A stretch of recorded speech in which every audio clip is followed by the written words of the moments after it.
Hello friends, welcome back. स्वागत है आप सभी का। तो इस चैनल पर हम आपको नेक्स्ट के लिए बताते हैं कि क्रूड ऑयल और यूएस ऑयल में क्या टारगेट रह सकते हैं और कौन सी ऐसी चीजें हैं जो कि इंपैक्ट डाल रही हैं इन दोनों के ऊपर। तो चलिए शुरुआत कर लेते हैं कि नेक्स्ट डे यानी कि 24 अक्टूबर 2023 को क्या रह सकता है क्रूड ऑयल और यूएस ऑयल में। और दोस्तों यहाँ पर क्रूड ऑयल जो है वो MCX यानी कि यहाँ पर इंडिया में कल दशहरा है और इसकी वजह से शाम को 5 बजे जो सेकंड हाफ होता है उसमें यहाँ पर ट्रेडिंग होगी। मींस इवनिंग सेशन जो होता है उसमें ट्रेडिंग होगी। शुरू का जो सेशन होता है उसमें ट्रेडिंग नहीं होगी MCX में। जबकि फॉरेक्स में पूरा दिन भर ट्रेडिंग चलेगी, जैसे नॉर्मली चलती है उसी हिसाब से चलती रहेगी। तो शाम को 5 बजे से आप MCX में ट्रेडिंग कर सकते हैं क्रूड ऑयल में, और जो यूएस ऑयल है उसमें तो आप पूरा टाइम ट्रेडिंग कभी भी कर सकते हैं। तो अब हम शुरुआत कर लेते हैं कि क्या यहाँ पर मूव रह सकता है नेक्स्ट डे। लेकिन उससे पहले दोस्तों हम जान लेते हैं कि जो पिछली वीडियो में मैंने आपको टारगेट्स दिए थे उनका क्या रहा। और दोस्तों यहाँ पर यूएस ऑयल में और क्रूड ऑयल में दोनों ही जगहों पर हमारे जो टारगेट्स थे, जो मैंने आपको लेवल्स दिए थे, उनको पूरी तरह से इसने रिस्पेक्ट दी है। आप यहाँ पे देख सकते हैं कि गैप डाउन, बहुत बड़ा गैप डाउन यहाँ पर ओपनिंग हुई है क्रूड ऑयल में। और गैप डाउन की ही तो प्रॉब्लम यहाँ पर होती है दोस्तों क्रूड ऑयल में, जिसकी वजह से हम यूएस ऑयल में ट्रेड करते हैं। क्योंकि यूएस ऑयल में आप देख सकते हैं कि कितना बढ़िया मूव नीचे की ओर को देखने को मिला होगा आपको। यहाँ पर कोई भी ट्रेड आपका मिस नहीं होगा, बहुत ही अच्छी अपॉर्चुनिटी यहाँ पर मिली होगी अगर आपने यूएस ऑयल में ट्रेड किया होगा। और यहाँ पर देख सकते हैं कि बिल्कुल हमारे जो लेवल को टच करने के बाद इसने यहाँ पे मूव करा, यहाँ पे ऊपर की ओर को मूव करा, यहाँ पर यहाँ तक, और हमारे दिए हुए लेवल को इसने फिर से यहाँ यहीं पर एग्जैक्टली यहीं पर ही इसने इसको टच किया और उसके बाद रेड कैंडल बनी और वापस ये नीचे यहाँ से आया। सेम वैसे ही यहाँ पर भी हुआ है, लेकिन गैप डाउन यहाँ पर हुआ तो यहाँ पर आपने एक अपॉर्चुनिटी यहाँ पर मिस कर दी होगी। उसके बाद यहाँ से टकराया ये हमारे लेवल से, उसके बाद ये ऊपर तक गया। यहाँ पर हमारा ये लेवल दिया हुआ था, इस लेवल से ये वापस सीधा यहाँ पर नीचे को आया। तो हमारा यहाँ पर सारे के सारे लेवल्स, जो जिस लेवल को तोड़ा उसका टारगेट भी अचीव हुआ और जिस लेवल को नहीं तोड़ा उसके बाद से ये वापस मुड़ गया। तो यहाँ पर अब हम बात कर लेते हैं कि क्या रह सकते हैं यहाँ पर टारगेट्स और नेक्स्ट डे के लिए, और यहाँ पर ऐसा क्यों हुआ। तो दोस्तों सबसे पहले तो यहाँ पर अगर हम बात करते हैं, इतना गिरावट हमें जो देखने को मिल रही है आज, उसका एक बहुत बड़ा कारण है। उसका कारण ये है कि जो इजराइल और हमास के बीच में जो युद्ध चल रहा है, तो इजराइल जो है वो पूरी की पूरी ताकत के साथ हमास के ऊपर हमला कर रहा है इस समय। लेकिन जो गाजा है उसके साथ डिप्लोमेटिक तरीके से जो है, एक तरीके से वहां पर काम चल रहा है। तो डिप्लोमेटिक टॉक्स जो वहां पर हो रही हैं गाजा और इजराइल के बीच में, उनमें सक्सेस नजर आती दिख रही है। और इससे पहले जब ऐसा नहीं हो रहा था, डिप्लोमेटिक टॉक्स का यहाँ पर नहीं चल रहा था, तो इससे पहले ये लग रहा था कि अगर गाजा के साथ भी अगर ऐसा ही भीषण युद्ध चलता रहा तो उसकी वजह से क्या होगा कि फिर से प्रॉब्लम आ जाएगी क्रूड ऑयल की सप्लाई में। और क्रूड ऑयल की सप्लाई में अगर प्रॉब्लम आएगी तो उसकी वजह से यहाँ पर क्रूड ऑयल के प्राइसेस ऊपर बढ़ जाने थे। लेकिन अभी जब ये न्यूज़ आई कि गाजा और इजराइल के बीच में डिप्लोमेटिक टॉक्स चल रही हैं और उनके सक्सेस के चांसेस बढ़ गए हैं, तो उसकी वजह से अब ये जो खतरा था एक, जो कि क्रूड ऑयल के ऊपर था कि उसकी सप्लाई रुक जाएगी, वो खतरा अब कम होता हुआ नजर आ रहा है। तो अगर वो खतरा अब कम होता हुआ नजर आ रहा है, उसकी वजह से यहाँ पर ये वापस गिरावट हमें देखने को मिली है। तो खतरा कम होने से गिरावट क्यों देखने को मिली? क्योंकि सप्लाई बाधित नहीं होगी, और अगर सप्लाई बाधित नहीं होगी तो यहाँ पर क्रूड ऑयल नीचे को गिरेगा। तो ये एक रीजन है जिसकी वजह से यहाँ पर हमें काफी ज्यादा यहाँ पर गिरावट देखने को मिल रही है अभी क्रूड ऑयल में। इसके अलावा यहाँ पर अगर हम देखते हैं, यहाँ पर जो उछाल हमें देखने को मिल रहा है वो तो आप देख ही रहे हैं कि इसके अलावा सारी की सारी चीजें जो हैं वैसे नेगेटिव ही हैं। एक ये फियर थोड़ा सा कम हुआ था जिसकी वजह से यहाँ पर ये नेगेटिव हमें देखने को मिला है। इसके अलावा अगर हम अभी बात करें ईरान की, तो ईरान की इन्वॉल्वमेंट बढ़ती जा रही है और ईरान जो है वो लगातार धमकियों पे धमकियां भी दे रहा है, अमेरिका को भी दे रहा है और साथ ही वो इजराइल को भी दे रहा है।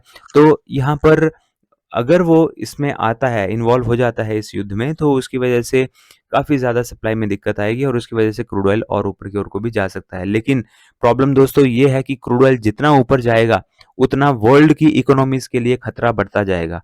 और जब क्रूड ऑयल ऊपर जाएगा वर्ल्ड की इकोनॉमीज के लिए खतरा बढ़ेगा, तो उसकी वजह से वर्ल्ड वाइड जो डिमांड होगी क्रूड ऑयल की वो भी कम हो जाएगी, और जब डिमांड कम होगी तो क्रूड ऑयल वापस नीचे को आएगा। तो यही दो अपोजिंग फोर्सेस हैं। पिछली वीडियो में मैंने आपको यही समझाया था, यहाँ पर भी मैं आपको सेम यही चीज़ बोल रहा हूँ, क्योंकि फिलहाल जो यहाँ पर चल रही है, मेन जो चीज़ें चल रही हैं वो यही चल रही हैं। इनके इर्द गिर्द ही घूम रहा है सब कुछ, मिडल ईस्ट के इर्द गिर्द क्रूड ऑयल में। तो यहाँ पर इसकी वजह से क्रूड ऑयल में जो चीज़ पॉजिटिव इसे हमें लग रही है, वही चीज़ नेगेटिव भी है क्रूड ऑयल के लिए, और यहाँ पर इसकी वजह से ये कभी ऊपर की ओर को जा रहा है और उतना ही नीचे को आ रहा है।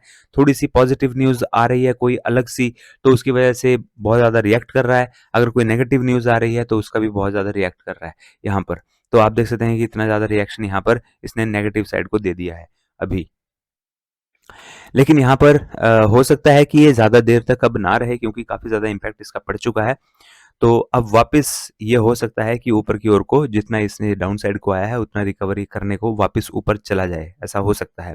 तो यहाँ पर दोस्तों दोनों ही तरफ के चांसेस बन रहे हैं फिलहाल, लेकिन हमारे जो लेवल्स हैं उनको आप देखिए और लेवल्स के बेसिस पर यहाँ पर आप ट्रेडिंग कर सकते हैं।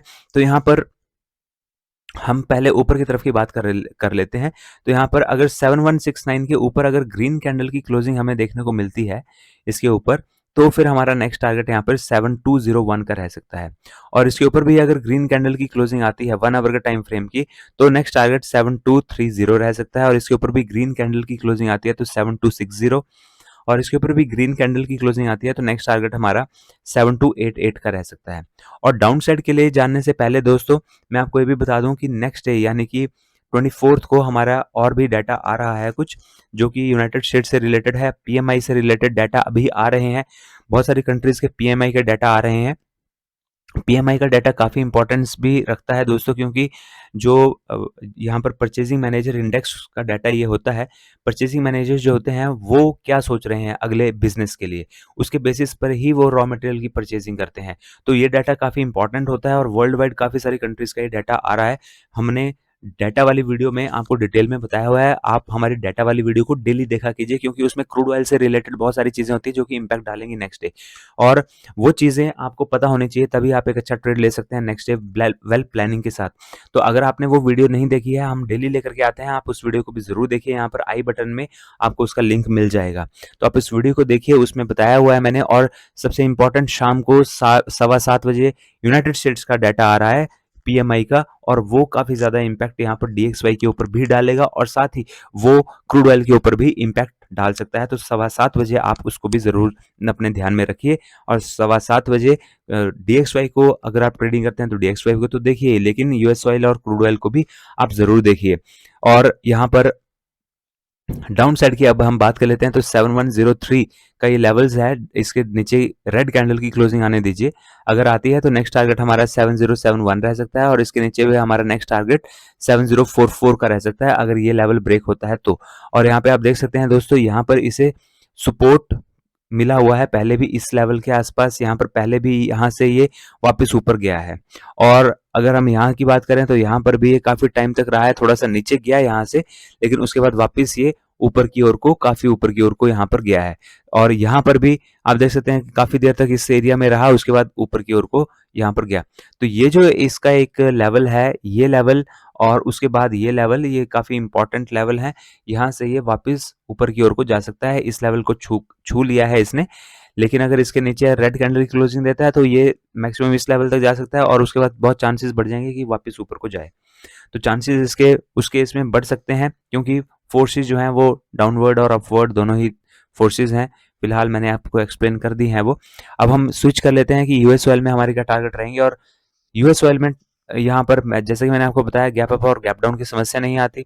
दूसरा, यूएस ऑयल में आप ट्रेडिंग करेंगे $4.50 से आप ट्रेडिंग की शुरुआत कर सकते हैं। आपको क्रूड ऑयल में एमसीएक्स की तरह यहाँ पर हैवी मार्जिन रखने की जरूरत नहीं है। आप सिर्फ $4.50 से आप ट्रेडिंग की शुरुआत कर सकते हैं यूएस ऑयल में। तो आप जल्दी से अपना फॉरेक्स ट्रेडिंग अकाउंट एक्सनेस पर ओपन कर लीजिए, जिससे कि आप यूएस ऑयल में ट्रेडिंग कर सकते हैं। और आपकी हेल्प के लिए वीडियोस बनाई हुई हैं कि कैसे आप एक्सनेस पर अकाउंट ओपन कर सकते हैं, मनी ऐड कर सकते हैं, विड्रॉ कर सकते हैं। आप उनकी हेल्प से यहाँ पर अपना अकाउंट ओपन कर सकते हैं। इस वीडियो के डिस्क्रिप्शन बॉक्स में भी आपको एक्सनेस का लिंक मिल जाएगा, उस पर क्लिक कर दीजिए और एक्सनेस का अकाउंट ओपन कर लीजिए दोस्तों। बहुत ही बढ़िया प्लेटफॉर्म है, वर्ल्ड का सबसे बेस्ट प्लेटफॉर्म यही है, जिसके ऊपर आप बिल्कुल आंख बंद करके भरोसा कर सकते हैं फॉरेक्स ट्रेडिंग के लिए। इसके अलावा कोई भी नहीं है। इससे पहले मैंने और दूसरे भी जो प्लेटफॉर्म्स हैं उनका यूज़ किया है, लेकिन इससे बेस्ट नहीं है। अब मैं उनमें ट्रेडिंग नहीं करता और मैं अपने पर्सनल एक्सपीरियंस से आपको ये कह रहा हूँ कि बहुत ही बढ़िया प्लेटफॉर्म है। और आपको, अगर आप ट्रेडिंग करना चाहते हैं फॉरेक्स में, तो this is the only best option you are having. So यहाँ पर अब हम यूएस ऑयल की बात कर लेते हैं। यहाँ पर अब हम अगर इसकी बात करें तो डाउन साइड के लिए आप यहाँ पर ये रेड कैंडल की अगर क्लोजिंग यहाँ पर आती है इस लेवल के नीचे 85.56 के नीचे रेड कैंडल की क्लोजिंग आती है, तो नेक्स्ट टारगेट 85.32 रहेगा। हालांकि ये इसे टच कर चुका है, लेकिन इसके नीचे अगर रेड कैंडल की क्लोजिंग यहाँ पर कहीं होती है तो उसके बाद आप यहाँ पर एंट्री ले सकते हैं 85.33 के लिए। और इसके नीचे भी रेड कैंडल की क्लोजिंग आती है तो 1 आवर वाली, तो उसके बाद 84.96 आपका नेक्स्ट टारगेट यहाँ रह सकता है। लेकिन अगर ये इसके नीचे रेड कैंडल की क्लोजिंग नहीं देता है तो ऊपर के लिए आप इस लेवल को वेट कीजिए 85.92 का। इसके ऊपर अगर ग्रीन कैंडल की क्लोजिंग आती है तो नेक्स्ट टारगेट हमारा 86.49 रह सकता है। और इसके नीचे भी, इसके ऊपर भी अगर ग्रीन कैंडल की क्लोजिंग आती है तो 86.86 हमारा नेक्स्ट टारगेट रह सकता है। और इसके ऊपर भी ग्रीन कैंडल की क्लोजिंग आती है तो 87.21, और इसके ऊपर भी अगर ग्रीन कैंडल की क्लोजिंग आती है तो नेक्स्ट टारगेट हमारा 87.58 हमारा यहाँ पे टारगेट रह सकता है। और दोस्तों यहाँ पर वीडियो को आप ज़रूर लाइक कर दीजिए, नीचे जो थंब का बटन है उसे क्लिक कर दीजिए, बस इतना सही करना है आपने। इससे हमारा जो मोटिवेशन है वो और ज़्यादा इंक्रीज होता है और हम आपके लिए और भी ज़्यादा बढ़िया एनालिसिस लेकर के यहाँ पर आते हैं, क्योंकि हम काफ़ी ज़्यादा मोटिवेट हो जाते हैं जब आप हमारे वीडियोस को लाइक करते हैं, शेयर करते हैं। और चैनल को आप भी सब्सक्राइब कर लीजिए दोस्तों, क्योंकि हम बहुत सारी ऐसी वीडियोस आपके लिए लेकर के आते हैं।